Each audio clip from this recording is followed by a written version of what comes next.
सुधीजनों, एक बार यमराज ने एक देवदूत को पृथ्वी पर भेजा कि एक महिला की मृत्यु हो रही, उसकी आत्मा को लेके आ। देवदूत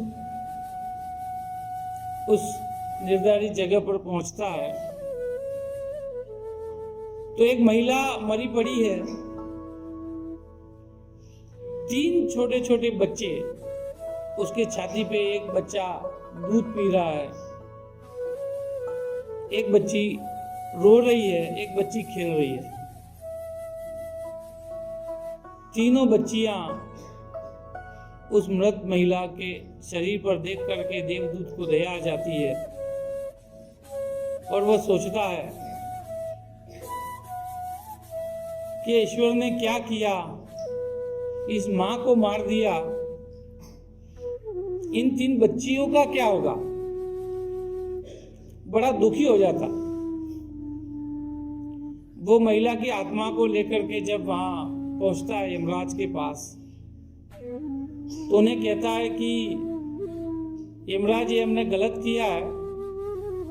इस महिला की मृत्यु हो जाने से उन 3 बेटियां जो उसकी थी, कन्याएं थी, उनकी अकारण मृत्यु हो जाएगी, उनका जीवन समाप्त हो जाएगा, जीवन खराब हो जाएगा।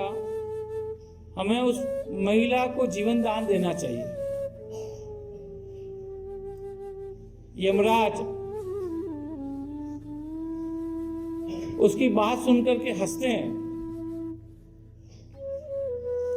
और कहते हैं कि हे देवदूत, तुमने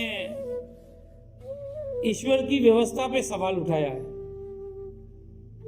ईश्वर क्या सोच रहे हैं उस पे तुम्हें जाने की जरूरत नहीं थी। तुम्हें तो अपना कर्म करना था। तुम्हें पृथ्वी लोक पे वापस भेजता हूं, और जब तुम 3 बार हंसोगे तब तुम वापस देवदूत बन करके लौटोगे।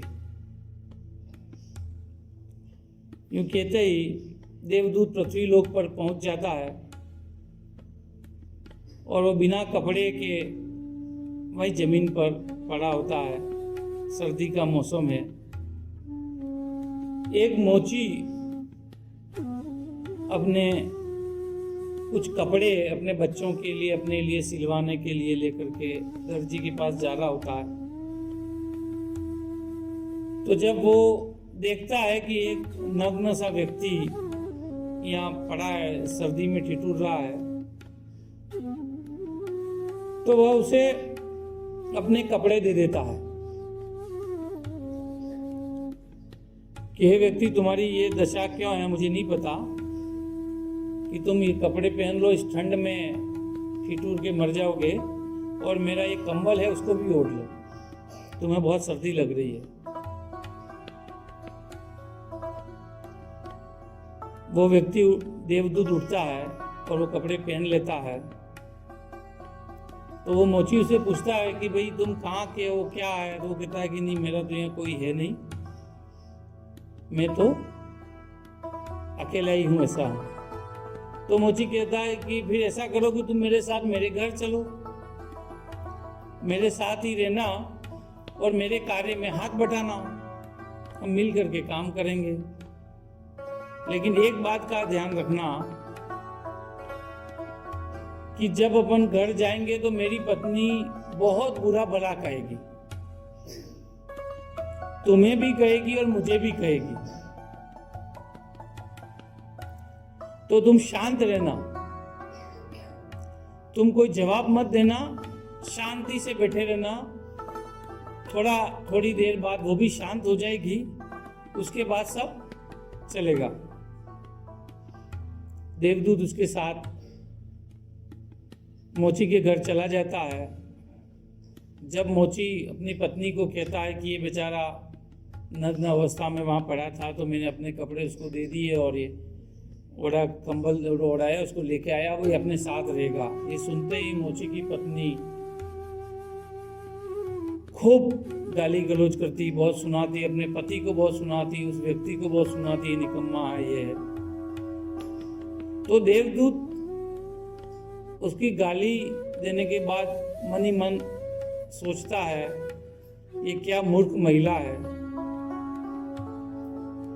कि मैं इसके घर आया तो मैं तो देवदूत, उसके बाद अब इसके घर पे गरीबी नहीं रहेगी, इस पे घर पे संपन्नता आने वाली है, पैसे बरसने वाले हैं, धन बरसने वाला है, ये समझ नहीं रही है और ये गालियां दे रही है। इस बात पे वो जोर से हंसता।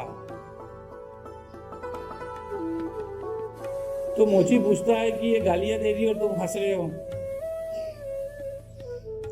तो देवदूत कहता है कि नहीं, मैं 3 बार ऐसे जब हंसूंगा तब तुम्हें बताऊंगा कि मैं क्यों हंस रहा हूं।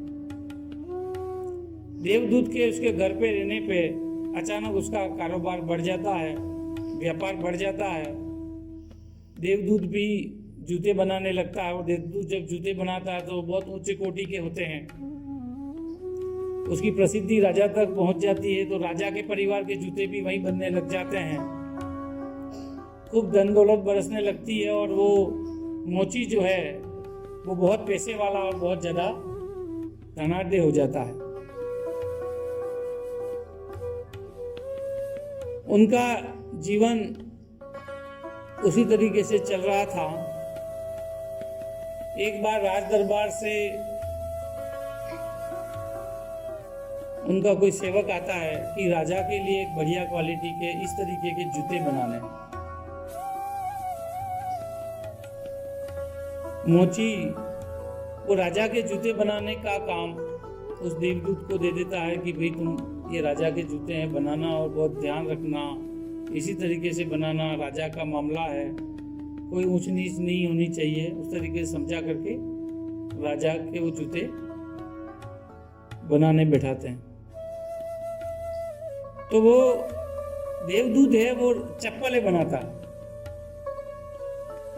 मोची देखता है, वो कहता है कि मूर्ख, मैं तुम्हें कह रहा हूं कि जूते बनाने और तुम चप्पल बना रहे हो। तो उस राज्य में एक प्रथा थी कि जो भी व्यक्ति मर जाएगा उसको चप्पल पहना करके लेके जाया जाता है। तो मोची बड़ा गुस्सा होता है कि राजा चप्पल बना हुआ देखेगा तो बहुत गुस्से होगा, उसे तो जूते बनाने हैं, तो उसे वापस जूते बनाने को कहता है। तो देवदूत वो चप्पल ही बनाता है। मोची उस पर बहुत गुस्सा होता है, मतलब वो मारने को प्रेरित होता है। तो देवदूत जोर से हंसता है। मोची कहता है कि भाई मैं तुम पे गुस्सा हो रहा हूं और तुम हंस रहे हो। वो कहता है ये दूसरी बार हंस रहा हूं, तीसरी बार हंसूंगा तब बताऊंगा। इतने में थोड़ी देर होती है कि राजा का वो सेवक दौड़ता हुआ आता है और कहता है कि वो जूते नहीं बनाने, चप्पलें बनानी है, क्योंकि राजा की मृत्यु हो गई है तो अब चप्पलें पहनानी पड़ेंगी। तो देवदूत ने पहले से ही चप्पलें बना दी थी। चप्पलें ले जाते हैं, राजा को पहनाते हैं, ले जाते हैं। फिर कुछ समय होता है, एक महिला के घर में शादी थी, अपनी 3 बेटियां थी, उनको शादी का उत्सव चल रहा था। तो उन तीनों बेटियों के लिए जूते बनवाने के लिए, नवविवाहिता जो होती है उसके जूते बनाने के लिए ऑर्डर देने के लिए उस मोची की दुकान पे वो आती है। और उन 3 बच्चियों की जूते के लिए वो मोची को कहती है कि ये इनकी शादी है और एक बड़े राजघराने में हो रही है, तो तुम राजाओं की तरीके के जूते इनको बनाओ। वो देवदूत को बुलाता और कहता है कि इन 3 बच्चियों का जो जूते बनाने वो राजाओं की तरह बनाने और तुम बनाओ। तो देवदूत जब देखता है उन 3 बच्चियों को तो वो उसको समझ में आ जाता है कि वो 3 ही वही बच्चियां हैं जिनको आत्मा, जिस महिला की आत्मा को लेने गया था, और 3 छोटी बच्चियां तड़प रही थी, वो वही 3 बच्चियां उस देवदूत को समझ में आ जाता है। तो उस महिला को पूछता है कि ये बूढ़ी महिला, ये बच्चियां तो तुम्हारी है नहीं, तो ये कौन है, क्या है? तो महिला कहती है कि मैं इस शहर की बड़े सेठ की पत्नी थी और हमारा जो है कोई बच्चे नहीं थे। संयोग से हमारे पड़ोस की एक महिला थी, वो मर गई, उसके आगे पीछे कोई था नहीं, तो इन 3 बच्चियों को हमने गोद ले लिया। इन 3 बच्चों को हमारी बेटियों की तरह बड़ा किया है और अब इनके राज परिवार में शादी होने वाली है।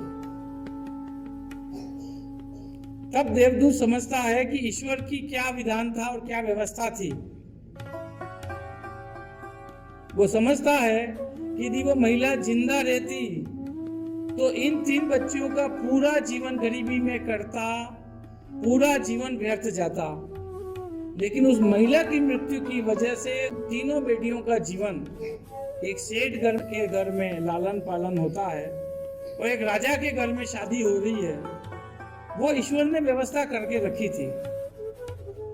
तो देवदूत जोर से हंसता है अपनी बुद्धि पे कि मैंने गलत सोचा था और मैंने ईश्वर पे ही उंगली उठाई थी।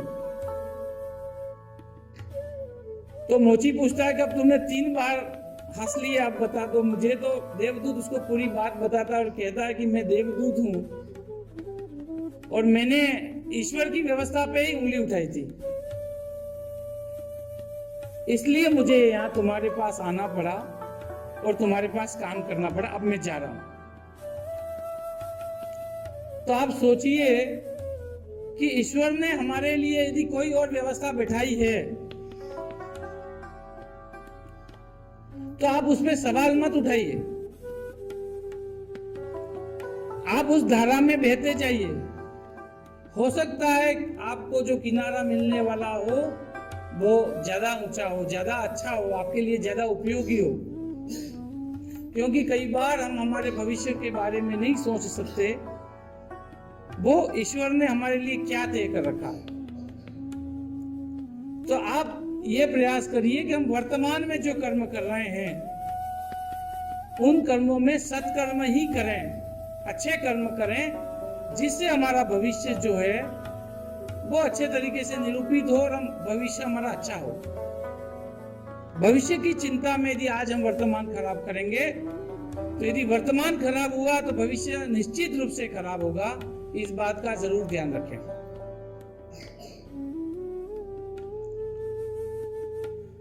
गुरु कहते हैं